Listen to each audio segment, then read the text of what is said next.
ఈరోజు వీడియోలో మే 13వ తారీఖున జరగబోయేటటువంటి జనరల్ ఎలక్షన్కి సంబంధించి పీఓ గారి యొక్క డిక్లరేషన్ మనకి 4 భాగాలుగా ఉంటుంది. పార్ట్ 1 నుంచి పార్ట్ 4 వరకు. అంటే before polling, during polling, end of the polling, after ceiling. ఆ సందర్భాల్లో పీఓ గారు ఫిల్ చేయాల్సినటువంటి డిక్లరేషన్ ఏదైతే ఉందో దాన్ని ఎలా ఫిల్ చేయాలి, అసెంబ్లీకి పార్లమెంట్కి సంబంధించి ఎలా ఫిల్ చేయాలనే విషయం గురించి ఈరోజు వీడియోలో మనం డిస్కస్ చేసుకుందాం. ఇందులో భాగంగా ముందు డిక్లరేషన్లో పార్ట్ 1కి సంబంధించి declaration by the presiding officer part 1 చూద్దాము. Declaration by the presiding officer before the commencement of the polling ఏదైతే ఉందో అది స్టార్ట్ అవడానికి ముందు పీఓ గారు ఇచ్చే డిక్లరేషన్ని మనం పార్ట్ 1లో చెప్పుకుంటాము. ముందుగా మనకి కాన్స్టిట్యున్సీ అసెంబ్లీ కానీ పార్లమెంట్కి సంబంధించి రెండు వేరువేరుగా రాయాలి కాబట్టి ఒకదానికి సంబంధించి డిస్కస్ చేసుకుందాం. అలాట్ చేసినటువంటి పార్లమెంట్ కాన్స్టిట్యున్సీ కానీ అసెంబ్లీ కాన్స్టిట్యున్సీ ఏదైతే ఉందో దాని యొక్క నేమ్ ఇక్కడ రాస్తాము. Next serial number and name of the polling station serial number రాస్తాము. నెక్స్ట్ పిఎస్ నేమ్ ఏదైతే ఉందో ఆ నేము రాస్తాము. డేట్ ఆఫ్ పోలింగ్ జరగబోయేది 13/5 కాబట్టి 13/5 రాస్తాము. దీనిలో ఈ కింద తెలిసినటువంటి అంటే కింద మనకు తెలియజేస్తున్నటువంటి అంశాలు ఏవైతే ఉన్నాయో వాటికి సంబంధించినటువంటి డిక్లరేషన్ ఏదైతే ఉందో వాటికి మనం డిక్లరేషన్ రాస్తున్నాము. అందులో డిక్లరేషన్ వచ్చేసరికి that I have demonstrated the polling agents and other persons present. ఈ కింద తెలిపినటువంటి అంశాలన్నింటినీ కూడా పోలింగ్ ఏజెంట్స్ మిగతా వాళ్ళు ఎవరైతే ఉన్నారో వాళ్ళందరికీ కూడా నేను డెమాన్స్ట్రేట్ చెప్పాను. అదేంటంటే ఓటింగ్ మిషన్స్ ఏవైతే ఉన్నాయో అవి, నెక్స్ట్ అట్లాగే వాటికి మాక్ పోల్ ఏదైతే ఉందో అది అయిపోయిన తర్వాత దానిలో వీవీప్యాట్లోను నెక్స్ట్ వీవీప్యాట్లో ఉన్నటువంటి ఓట్స్ ఏవైతే ఉన్నాయో వాటిని కూడా రిమూవ్ చేశామని చెప్పేసి, నెక్స్ట్ అట్లాగే మనకి కంట్రోల్ యూనిట్లో ఉన్నటువంటి ఓట్స్ ఏవైతే ఉన్నాయో వాటిలన్నింటినీ కూడా అరేంజ్ చేసామని చెప్పేసి అన్నిట్లో అదొకటి మెన్షన్ చేస్తున్నారు. తర్వాత వచ్చేసరికి ఎలక్టర్ రోల్ ఏదైతే ఉందో దానికి సంబంధించి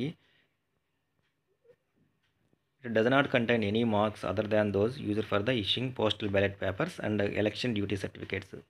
మనకి ఇచ్చిన మార్కుడ్ కాపీలో ఈడీఎస్కి సంబంధించి కానీ లేకపోతే పోస్టల్ బ్యాలెట్ పేపర్కి సంబంధించినటువంటి సింబల్స్ మాత్రమే ఉన్నాయి, అవి తప్ప మార్కుడ్ కాపీ ఏదైతే ఉందో అదంతా కూడా కరెక్ట్గానే ఉందని చెప్పేసి, నెక్స్ట్ అట్లాగే 17A రిజిస్టర్ ఆఫ్ ఓటర్స్ ఏదైతే ఉందో దాంట్లో కూడా మనకి ఇచ్చినటువంటి 17A రిజిస్టర్ ఏదైతే ఉందో దానిలో ఎటువంటి ఎంట్రీస్ కూడా లేవు, అన్నీ కూడా క్లియర్ కట్గా ఎంటీగా ఉంది అని చెప్పేసి, నెక్స్ట్ పేపర్ సీల్స్ ఏవైతే ఉన్నాయో, next control unit voting machines వాటి మీద పోలింగ్ ఏజెంట్స్ యొక్క సిగ్నేచర్స్ తన యొక్క సిగ్నేచర్స్ ఏవైతే ఉన్నాయో వాటిని వాళ్ళందరి యొక్క సమక్షంలో సైన్ చేసి ఎఫెక్ట్స్ చేయడం జరిగింది అని చెప్పేసి డిక్లేర్ చేస్తూ, నెక్స్ట్ అట్లాగే కంట్రోల్ యూనిట్ వీవీప్యాట్స్ ఇవి ఏవైతే ఉన్నాయో వాటికి సంబంధించినటువంటి స్పెషల్ ట్యాగ్స్ ఏవైతే ఉన్నాయో, అంటే నేను మొత్తం చదవకుండా టూకీగా చెప్పేస్తున్నాను. Special address tag special tags ఏవైతే ఉన్నాయో అవన్నీ కూడా సిగ్నేచర్స్ తీసుకుని వాళ్ళ సమక్షంలోనే అమర్చడం జరిగిందని చెప్పేసి, నెక్స్ట్ అట్లాగే గ్రీన్ పేపర్ సీల్ ఏదైతే ఉందో దాని మీద పీఓ గారి యొక్క సిగ్నేచర్తోను, నెక్స్ట్ అట్లాగే పోలింగ్ ఏజెంట్స్ ఎవరైతే ఉన్నారో వాళ్ళందరి యొక్క సిగ్నేచర్ కూడా వాళ్ళందరి యొక్క సమక్షంలో తీసుకుని అఫెక్స్ చేయడం జరిగింది అని చెప్పేసి, next special address tag, next తర్వాత ట్యాగ్స్కి సంబంధించినటువంటి సీరియల్ నెంబర్స్ ఏవైతే ఉన్నాయో వాటిలన్నింటినీ కూడా నోట్ చేసుకోవడం జరిగింది అని, అదే విషయాన్ని పోలింగ్ ఏజెంట్స్ కూడా ఇవ్వడం జరిగిందని వాళ్ళు నోట్ చేసుకోమని చెప్పడం జరిగింది అని చెప్పేసి ఈ దిగువ తెలిపిన అంశాలని తెలియజేశారని చెప్పేసి పీఓ గారు పార్ట్ 1లో డిక్లరేషన్ చేయాల్సి ఉంటుంది. తర్వాత సిగ్నేచర్ పీఓ గారు తన సైన్ చేస్తారు. నెక్స్ట్ పోలింగ్ ఏజెంట్స్ ఎవరైతే ఉన్నారో ఇక్కడ వచ్చేసరికి signature of polling agents first వాళ్ళ యొక్క క్యాండిడేట్ పేరు, తర్వాత వాళ్ళ యొక్క సిగ్నేచర్, అంటే ముందు సైన్ చేస్తారు తర్వాత వాళ్ళ యొక్క క్యాండిడేట్ పేరు రాస్తారు అనమాట. అక్కడ అటెండ్ అయినటువంటి పోలింగ్ ఏజెంట్స్ ఎంతమంది అయితే ఉన్నారో వాళ్ళందరూ కూడా వారి యొక్క సిగ్నేచర్ వాళ్ళు ఏ క్యాండిడేట్ తరపు ఆ క్యాండిడేట్ నేమ్ ఏదైతే ఉందో అది మెన్షన్ చేసి సైన్ చేయడం జరుగుతుంది. నెక్స్ట్ ఇందులోనే the following polling agents decline to affix their signature on this declaration. ఎవరైనా సరే ఇప్పుడు పీఓ గారు ఇచ్చిన ఈ డిక్లరేషన్లో వాళ్ళ యొక్క సిగ్నేచర్ని చేయడానికి నిరాకరిస్తే వాళ్ళ యొక్క నేము నెక్స్ట్ ఏ క్యాండిడేట్కి అది కూడా రాయడం జరుగుతుంది. చివరిలో పీఓ గారు సైన్ పెట్టి ఆ రోజు డేట్ అనేది మెన్షన్ చేస్తారు. ఇది పార్ట్ 1లో పీఓ గారి డిక్లరేషన్ ఏదైతే ఉందో దాన్ని ఫిల్ చేయడానికి సంబంధించినటువంటి పార్ట్ 1కి సంబంధించిన భాగము. నెక్స్ట్ పార్ట్ 2 వచ్చేసరికి declaration by the presiding officer at the time of use of subsequent voting machines if any.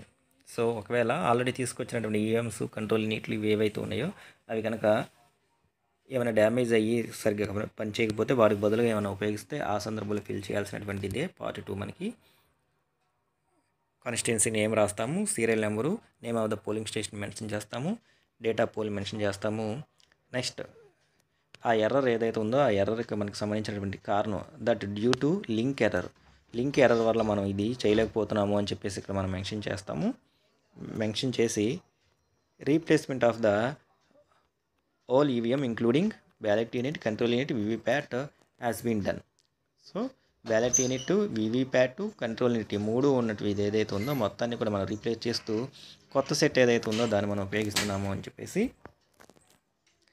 PO గారు డిక్లరేషన్ ఇచ్చే సందర్భంలో దానికి సంబంధించి కింది తెలిపిన అంశాలు పోలింగ్ ఏజెంట్స్ అక్కడ ప్రెజెంట్ అయినటువంటి పర్సన్స్ ఎవరైతే ఉన్నారో వాళ్ళకి తెలియజేస్తూ చెప్తున్నారు. అందులో ఏంటంటే by holding a mock poll that voting machine is perfect working and that no votes all already recorded there in. So mock poll చేసే సమయంలో అదంతా చక్కగానే పనిచేస్తుందని, దానిలో మనకి ఓట్స్ ఏవైతే ఉన్నాయో అవన్నీ కూడా రికార్డ్ అయినవి ఏవైతే ఉన్నాయో అవన్నీ కూడా మనం మెన్షన్ చేస్తామని చెప్పేసి ఇక్కడ దీంట్లో ఉంటుంది.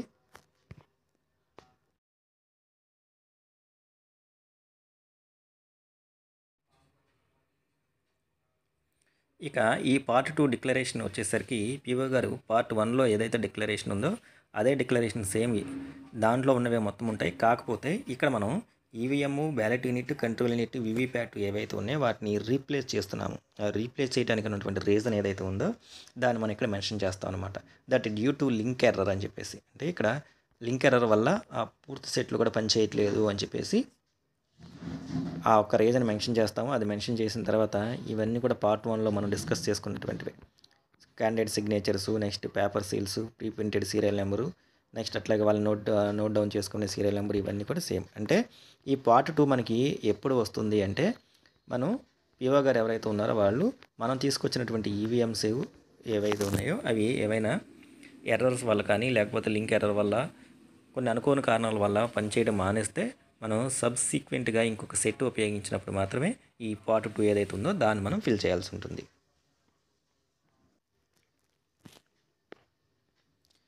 ఇంకా పార్ట్ 3 వచ్చేసరికి declaration at the end of the poll. PO గారు పోలింగ్ అంతా అయిపోయిన తర్వాత ఇచ్చేటటువంటి డిక్లరేషను.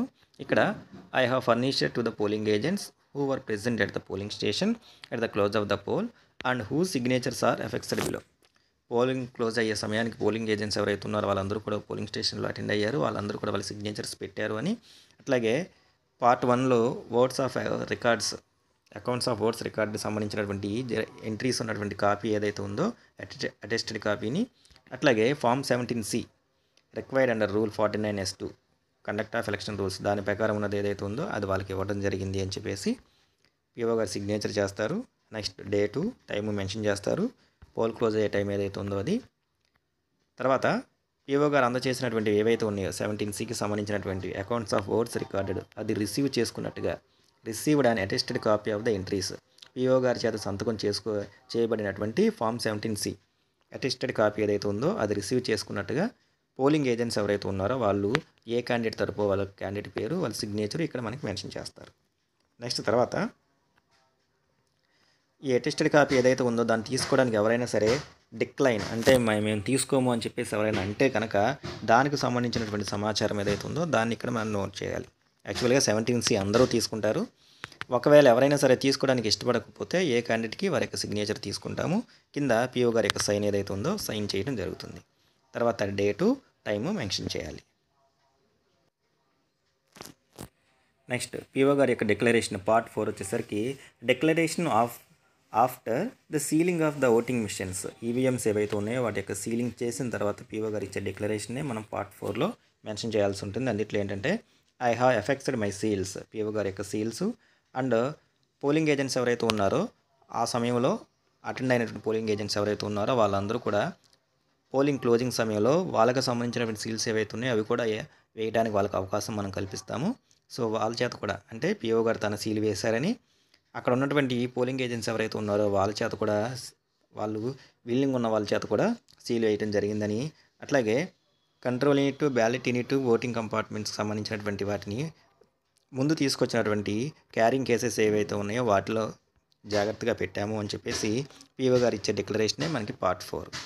పిఓ గారి సైన్ పెడతాము, తర్వాత date, time. Next the following polling agents affix their seals.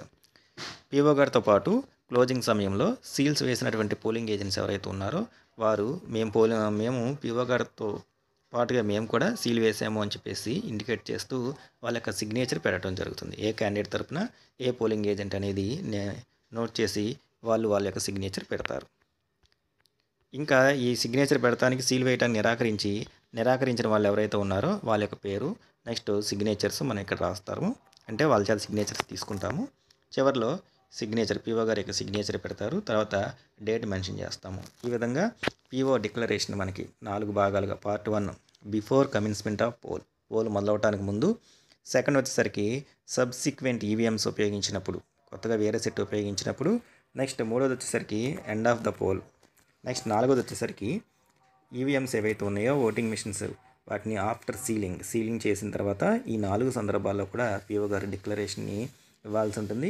ఆ డిక్లరేషన్ కాపీని మనం మెటీరియల్ ఏదైతే ఉందో వాటిని సబ్మిట్ చేసే సమయంలో పిఓ గారు సబ్మిట్ చేయాల్సి ఉంటుంది. ఈ విధంగా పిఓ డిక్లరేషన్ని పార్ట్ 1 నుంచి పార్ట్ 4కు సంబంధించి మనం రికార్డ్ చేయాల్సి ఉంటుంది.